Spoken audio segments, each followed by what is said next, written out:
Good morning, Water School first graders. Today is Thursday, May 28th, and we are slowly counting down the days now. I believe we are at 14 days left of school. It's gonna go quick, so make sure you keep up on your studies and you do the work we got in this video for you here today. Before I go, I just want to do a happy birthday shout out to Aaliyah from room 109. Apparently she turned 7 this past Saturday. Happy birthday, Aaliyah. The ELA Daily Rundown, Thursday, May 28th, 2020. Today in reading, we're going to watch the read aloud of a new story called Peter's Chair, and then I want you to answer the following questions. Why was Peter sad? Have you ever felt that way? And what does Peter learn in this story? That will be your reading portfolio assignment today in Class Dojo.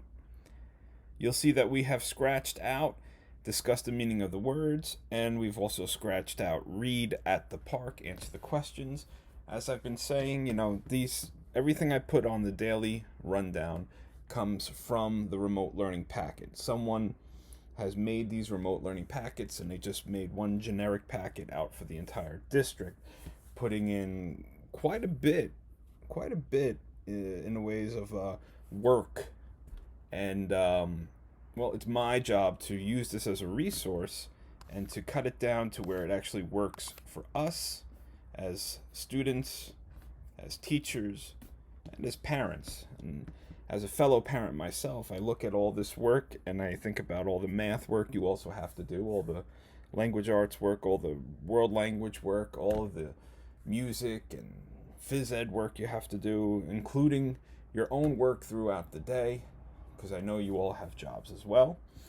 So when you see me crossing this out, I'm doing that to save us all. And that's why I always used to say, in the interest of time and sanity, we are crossing that out. So let's continue that tradition here. And in the interest of time and sanity, we are crossing out, discuss the meaning of words, and read at the park. Moving on to writing.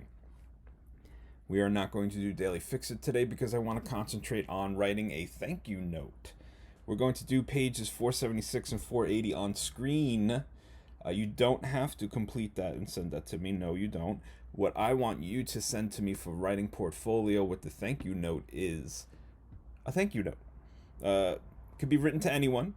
Your child can choose someone they want to thank, and we'll go over an example of a thank you note and what it should look like. And they will write their own thank you note, and that will be the writing portfolio submission for writing today. Moving on to foundational skills, lots crossed out here because I think our main focus should be reading Sue's Daydream and underline all compound words. Don't worry about underlining if you don't have it printed out. Just have your child point it out to you if it's a compound word. That is what's called a decodable reader, which means it should be on the level of your child. They should have the ability to read some or most of this story on their own. You'll see that on screen. I'll be asking you to have them read it to you. But we're also going to do some compound words practice and some adjectives practice. All that on screen, nothing you have to do on paper. All right, let's get started.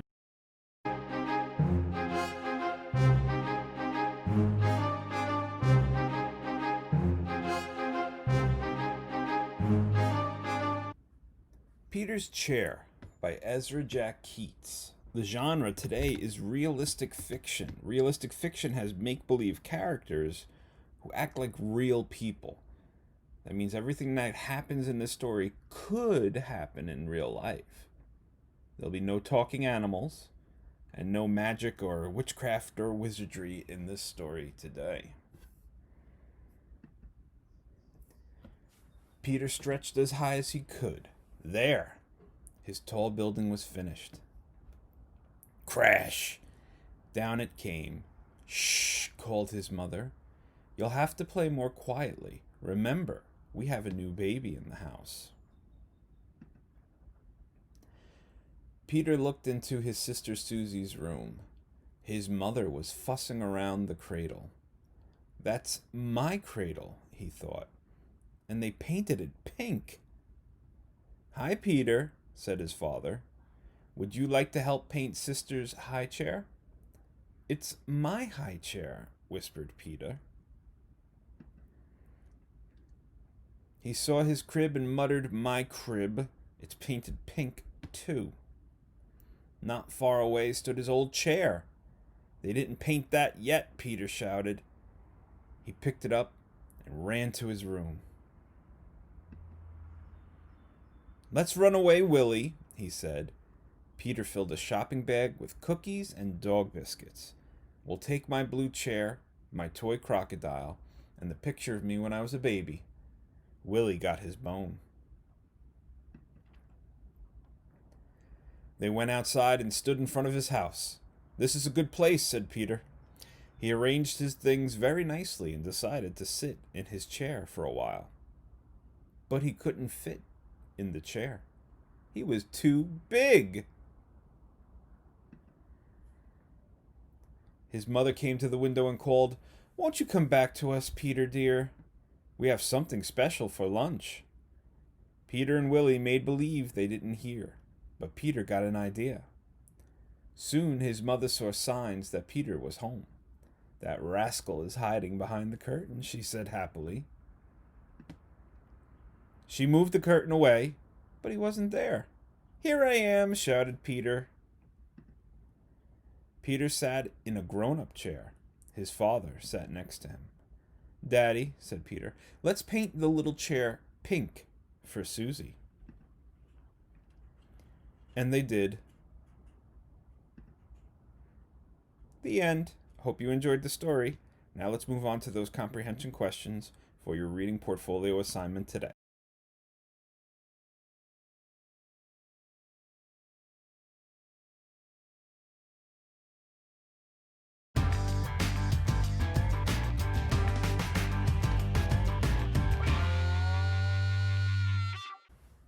Now we're going to talk a little bit about how to write a thank you note. Now, in the olden days, long before you were born, people used to handwrite notes to each other. I know, crazy, right? Why wouldn't they just text them or send them a message on Facebook?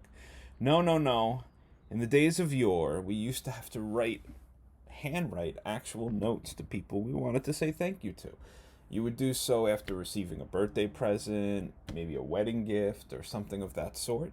You would sit down, take out a piece of paper, take out a pen, and you would write down a note saying thank you to the person that gave you something. Here on screen you'll see an example.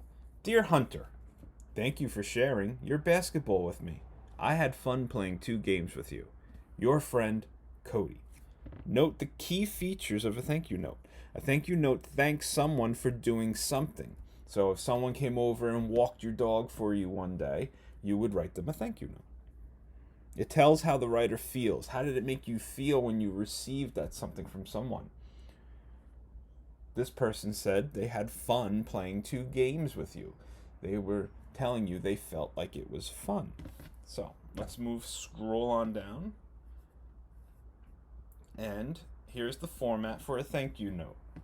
You're going to now write your own thank you note. Think of something you've received recently. Maybe you want to write a thank you note to your mom, your dad, your stepmom, your stepdad, grandma, grandpa, brother, sister, cousin, for any reason. Anything you could think of. Did they give you something recently? Did they help you with something recently? Maybe you just want to thank mom for helping you with your work right now. That would be fine. You'd start it off with the word dear. That's how you start it. Then the person's name. In this case, let's say Mom. "Dear Mom, thank you for helping me with my schoolwork. I appreciate, or I am happy that it is you helping me with this work right now. Love," this is how you end it, "love your name." You're not going to actually write your name. You're going to write your name. You're not going to write the words your name. You're going to write your name, like Aaliyah or Andre. You're going to write that there at the end. You could write love. You could write sincerely here. You can write from, your choice. You're going to do this on your own sheet of paper. I know you don't all have this paper, but you're going to take out a piece of paper now and write in a similar format, and that'll be your writing portfolio assignment for today. Good luck.